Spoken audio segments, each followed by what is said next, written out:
Hello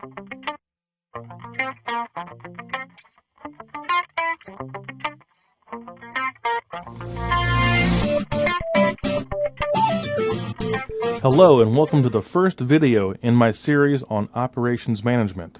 Now I do want to make one thing clear. These videos are for individuals that are new to the field of operations management. And that could be an undergraduate student that is taking a course during their program or for an elective, or more likely just for an average citizen out there that wants to know a little bit more about the basics of the field of operations management. So I will not be going too far in depth in terms of complexity with any of these videos. Now the way I do my videos is to use a lot of examples from my own experience in my own life, examples that you might see around you every day, and then of course I also have fictional examples built in to each presentation. So with all that being said, let's go ahead and dive into our presentation today on the idea of productivity. Now we all have a general concept of what productivity is. If we wake up one Saturday morning and are groggy and do nothing the rest of the day, we might say to someone, well, I wasn't very productive today. Or if you go to work and you're bounced around from meeting to meeting and place to place, and you have to go do this and go do that, and at the end of the day, you don't really feel like you did much, then you might say I didn't have a very productive day at work. Or on the other hand, if you go to the coffee shop and you down like 5 cups of coffee, you can churn out a 15-page paper in a few hours, and you might feel very productive. So what we're saying in all of those examples is the relation between some input and output. And we'll talk more about that here over the next few minutes. So keeping our everyday definition of productivity in mind, how does it play out in operations management? Now the way we're going to look at productivity is, number one, the transformation of resources into goods and services. And I have a couple examples I'll use here in a second. The ratio of inputs to outputs. And a common example is how we transform our time or labor into goods and services. Now one simple example I can think of is the neighborhood lemonade stand that the kids set up down the street.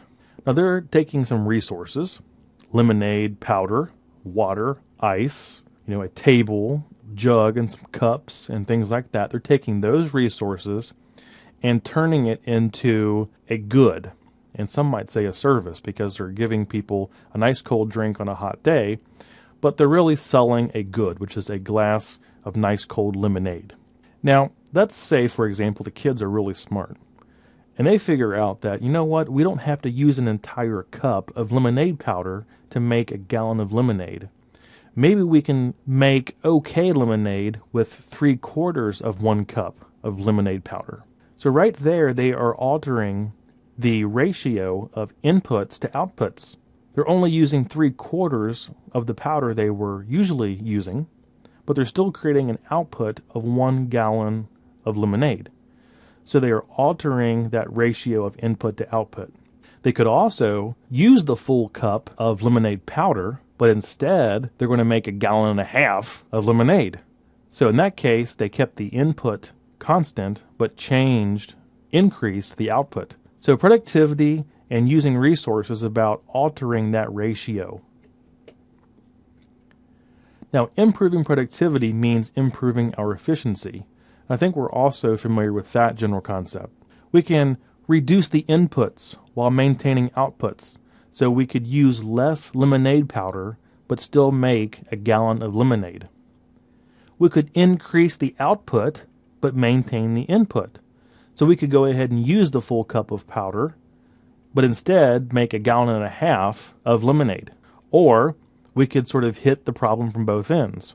We could increase our productivity by reducing the input of lemonade powder to maybe 3/4 of a cup, and change the output to like 1.5 gallons.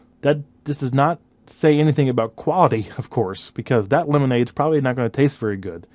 But you could alter the productivity equation from both ends, not just one or the other. Now, high production does not necessarily mean high productivity. So there are many examples we could probably think of where a lot of goods or services are produced, but it takes a lot of inputs to produce them. And that is not necessarily efficiency. So high production does not necessarily indicate high productivity. And of course, productivity can be influenced through operations by altering one or both sides of that equation, which is sort of the examples I gave before. So I'm not going to elaborate any more on that. So how do we measure productivity? Now, if you're just wanting to learn a little bit more about this concept, don't freak out about seeing fractions. These are actually just ways of expressing ideas in a fraction form. It's not really a whole lot of math involved. So here's how we can measure basic productivity. Productivity equals the number or whatever units we produce divided by the inputs we use to produce them. So for example, if we produce 1,500 of something, 1,500 units, and it takes 250 labor hours to do that, then our productivity is 1,500 units divided by 250 labor hours, and we arrive at 6 units per labor hour, and that's our productivity. Now, since we're only using one resource input, in this case labor hours, we call this single factor productivity. But of course, the real world is not necessarily that simple. There are many inputs that go into producing some output. I mean, just the lemonade example I gave before, they're using lemonade powder, they're using water, they're using ice, they're using a table, they're using their time, they're using cups, they're using all kinds of inputs to create one output, which is a glass of lemonade. So this more complex idea is called multi-factor productivity.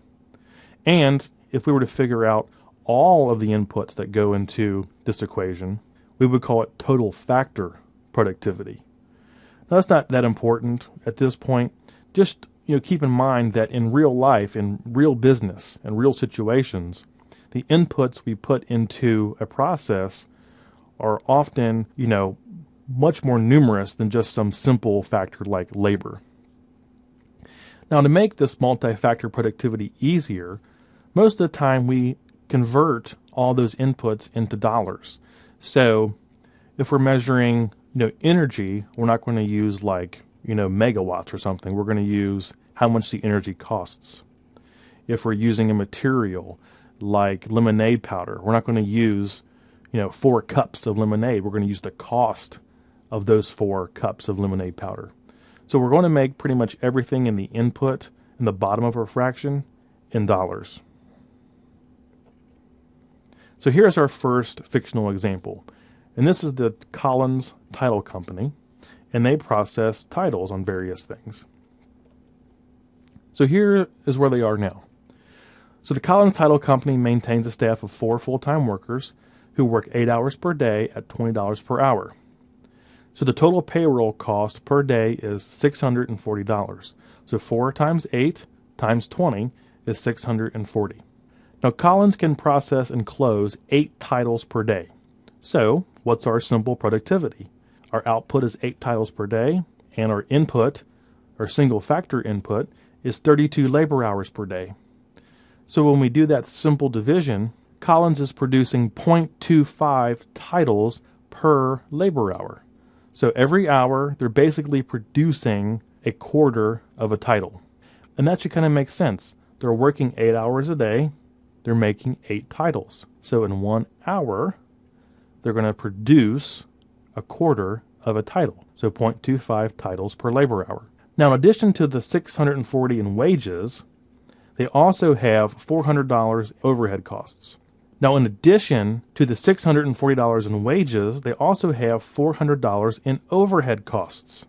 And that could be anything from the electricity in the building to the cost of their internet service provider to, whatever you can think of. The pens and pencils in the office, all kinds of overhead. So when you factor in the overhead with the wages, and you take the number of titles and divide it by that total amount of input, we end up with 0.0077 titles per dollar that is spent.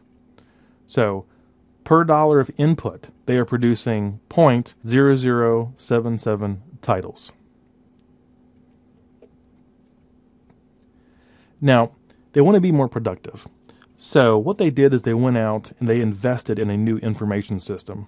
And that could be maybe new computers, new servers, but it could also be something like a subscription to an elaborate database.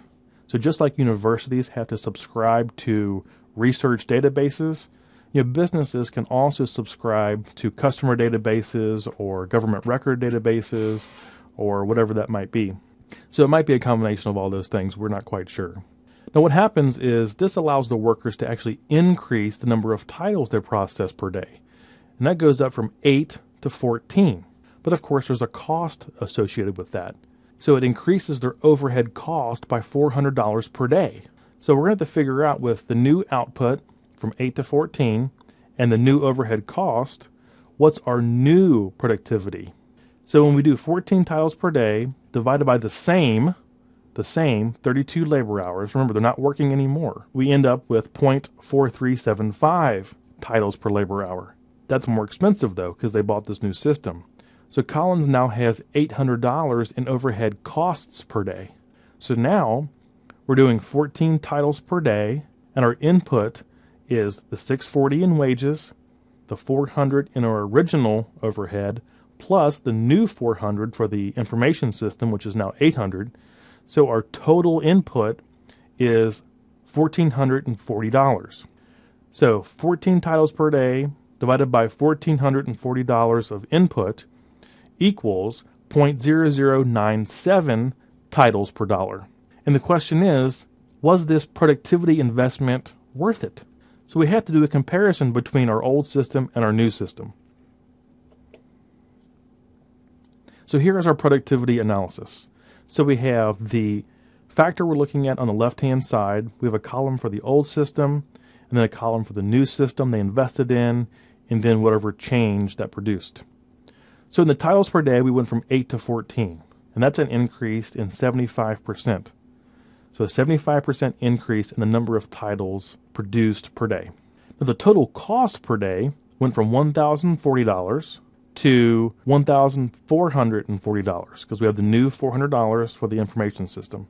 So that is an increase of 38% in our total cost. So if we just stop right there, we had a 75% increase in the number of titles produced per day, but we only increased our total cost by 38%.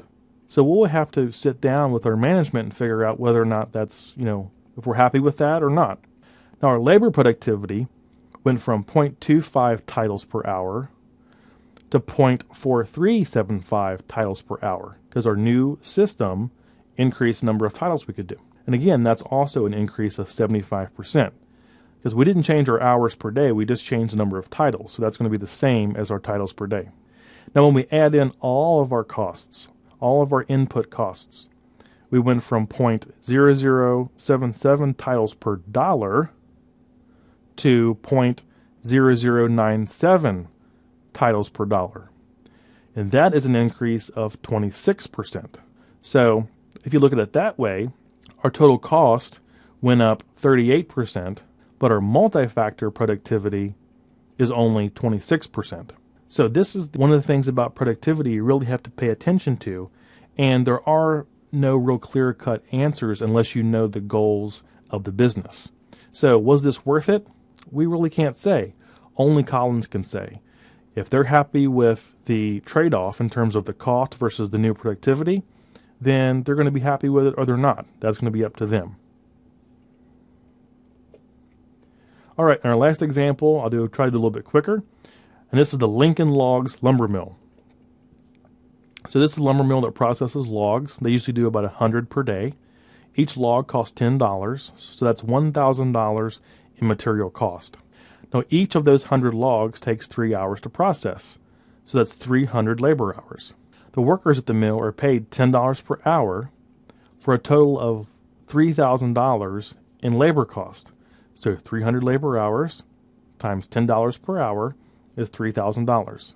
Now management has also calculated the capital and energy costs per day to be $350 and $150 respectively.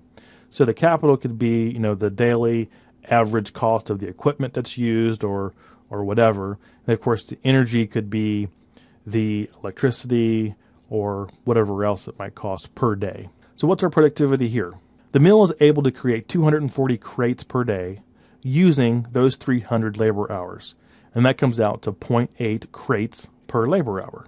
Now they also have $1,500 in overhead costs. They have the $1,000 in material costs for the logs, they have the $350 per day of capital, and the $150 per day of energy. So all that together is $1,500. So they're producing 240 crates per day using $3,000 in wages and $1,500 in overhead. So that division comes out to 0.0533 crates per dollar.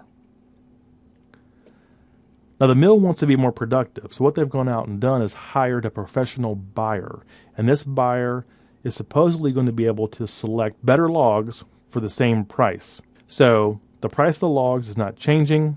What happens is the mill is able to produce 260 crates per day, up from 240. But of course they're adding this new person, which is 8 more hours. So the 300 hours is now 308 hours. So at $10 an hour, we have gone from $3,000 to $3,080. So now we're producing 260 crates per day, divided by 308 labor hours, because we added the new buyer, the new person. And that equates to 0.844 crates per labor hour. Now, of course, they now have $80 more in overhead costs. That's $80 per day for the buyer's wages. So now they're producing 260 crates per day at $3,080 in wages and the same $1,500 in overhead. So that comes out to be 0.0568 crates per dollar. And of course the same question applies. Was the investment worth it? So let's go ahead and look at a comparison between the two systems. Now as far as crates per day, we went from 240 without the new buyer to 260 with the new buyer. And that's a percentage change of positive 8%. Now our total cost per day went from $4,500 to $4,580, which is just a 2% increase. So we had a gain of 8% in the number of crates we can produce, but we only increased our total cost by 2%. Now our labor productivity went from 0.8 crates per hour to 0.844 crates per hour, because we were able to produce more crates with just the one more person. And that's an increase of 6%. Now our multi-factor productivity changed from 0.0533 crates per dollar to 0.0568 crates per dollar, and that came out to a 7% increase in our multi-factor productivity. So here, if you notice, we have a total cost that only went up 2%. But we got a 6% increase in labor productivity, an 8% increase in crates per day, and a 7% increase in our multi-factor productivity. So this, on the face of it, actually looks a little bit better than the title company. But was it worth the cost? Again, that's a decision the lumber mill will have to make based on their goals and what they had planned before they hired the new buyer. But actually, this looks pretty good. The total costs are relatively little addition, but all the productivity and the number of crates are up much more than that. So let's review real quick before we end. Just remember that productivity is a ratio of the output to the inputs used to create that output. So output is usually denoted as some unit quantity, so products or services. It could be the number of glasses of lemonade lemonade glasses you sell per day. Or like me, if you're the neighborhood, or were, not anymore, were the neighborhood lawn mowing person, it could be the number of lawns you could mow in a given period of time. So maybe I was able to mow 0.8 lawns per hour, and I could change that. That could be my output of my service. Now, the input can be written as a single factor, such as labor, or has a comprehensive multi-factor that includes numerous inputs in dollar amounts. So it could be wages plus energy costs plus capital costs plus material costs and things like that. In our lemonade stand, of course, we had the lemonade powder, we had the ice, we had the cups, we had the pitcher, the table, and if the kids were really business savvy, they would figure out what their time's worth, and that could be an input. Now, to increase productivity, management can increase output while maintaining or decreasing inputs, or decrease inputs while maintaining or increasing outputs.